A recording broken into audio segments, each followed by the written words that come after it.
Let's take you back to the Lebombo Border Post. That's the divide between South Africa and Mozambique. Of course, great anticipation or at least tension in the wake of post-election violence in that country. Watching developments for us is SABC News Reporter Tumelo Machogo, who is standing by. And Tumelo, of course, the Border Management Authority been watching the situation there very closely.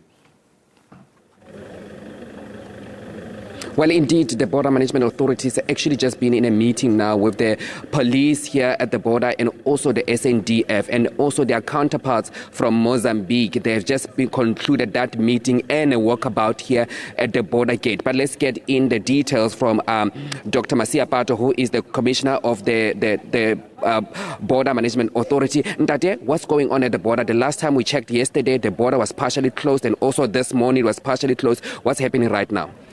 Yeah, no, thank you very much, Tumelo. Unfortunately, after we did the partial opening of the port yesterday, the port has been open throughout the night. But unfortunately, after we just had this meeting now with the Mozambican counterpart, they've just indicated to us that the protesters have just actually passed a place called Kilometer 4, and they have actually destroyed everything there in terms of their infrastructure. They've taken all their processing computers, and as we speak, they're actually marching towards the port itself. So on that basis, the officials had to leave their offices and they had to run into the South African side, and we are actually with them now here on the South African side. And on that basis, unfortunately, even on our side, we have to stop the processing. So as we speak now, the port again had to be closed temporarily.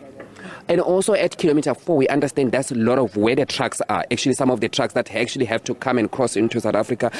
Are those trucks safe? Because we understand, we were speaking to one truck driver earlier on. He was telling me that he left his truck yesterday there, and then it was looted then. But what's going on now? Because it's quite volatile with the situation that is ongoing in the Mozambican side. Yeah, so indeed, the trucks that had been in Kilometer 4, the trucks that were meant to actually come back, those are the empty trucks. Yesterday, when we opened the port temporarily, we actually allowed them to be processed into South Africa. So most of those trucks actually came back into the country. But of course, those trucks that were actually loaded, we started a process to actually have them returned.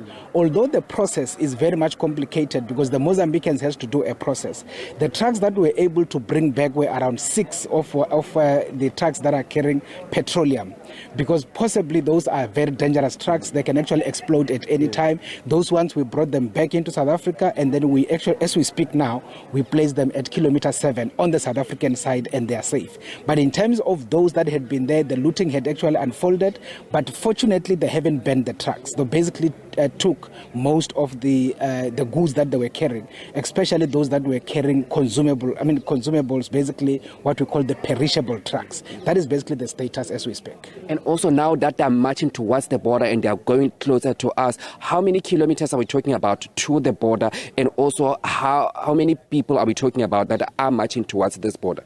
So firstly, in terms of the numbers, we do not know the numbers because the colleagues, they don't indicate the number, but they just indicate it's a sizable number of people. But those people are the people who stay here in Ressano Garcia as a town.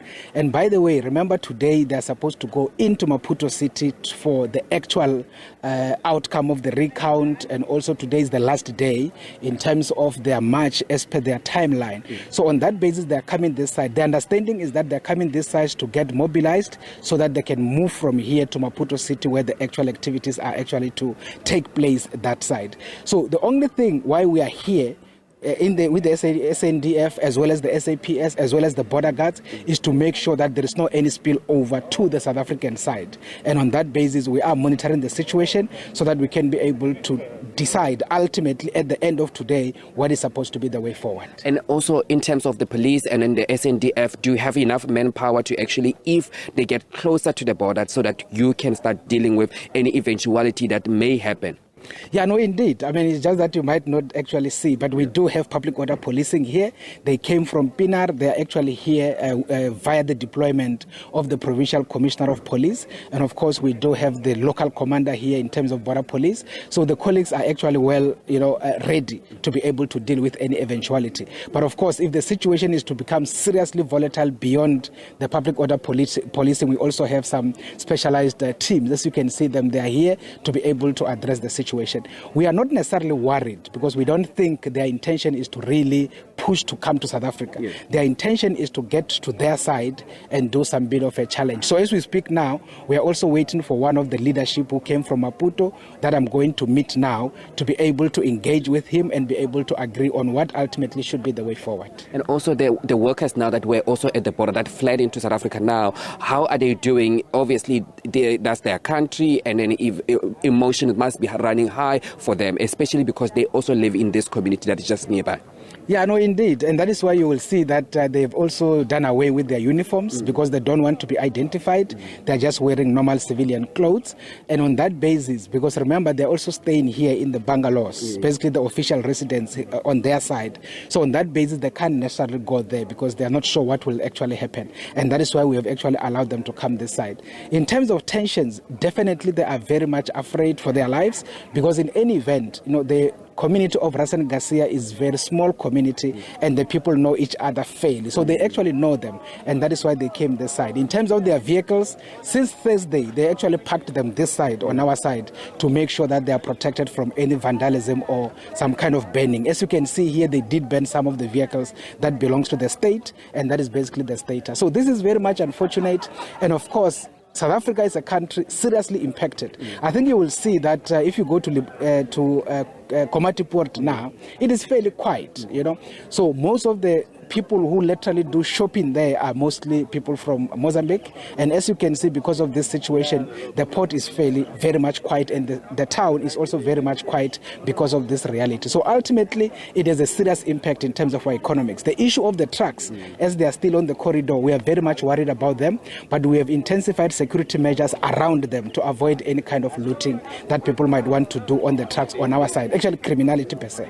And also, let's talk about those trucks because they have kilometers and kilometers. That's about 15 kilometers that we have counted. Yeah. But also, what is going to happen to now the truck, especially those who are carrying perishable? Because obviously, truck companies are worried that their trucks cannot get to Mozambique. Would you still advise them to use other port of entry so that they can use those like a Kosi Bay to go into Maputo, into Mozambique? Or would you just say, let's not go anywhere? Let's just stop what we're doing because the situation there remains volatile? Yeah, let me first address the issue around the perishable. So on the corridor, we don't have any perishable trucks. It is purely trucks that are carrying minerals. So all the perishable trucks on the spot, when the situation became problematic, they were advised to just leave. In other words, go back, as it were. The trucks that are on the corridor is actually mineral-based trucks. Now, we actually had spoken to the colleagues and advised them that can we have a situation where we get these trucks diverted? But the problem is the trucks are meant to go deliver this chrome and all of those on a ship that is already in Maputo port. So it's not easy that they can be diverted. So what we have kind of started engaging even with SARS about, which is what we are going to do now, talking to the Freight Forwarders Association, is to say, based on this development, it might be advisable that the colleagues actually exit the corridor until we get this issue addressed. Because it is not in our hands, it is completely in the hands of the Mozambicans. Thank you so much for speaking to us. That is Dr. Masia Pato just talking to us about the situation that is currently ongoing in Mozambique. Breaking news right now, the border has already been closed yet again, and also there's no movement here at the border. But also in the Mozambican side, we are told that now the protesters are marching towards the border. They are getting closer and closer to where we are. Sure. Seems like a very fluid situation indeed. Tumelo Machogo, thanks for that update. We'll keep watching the story with you as it continues to unfold. Tumelo's reporting live there from the Lebombo Border Post between South Africa and Mozambique.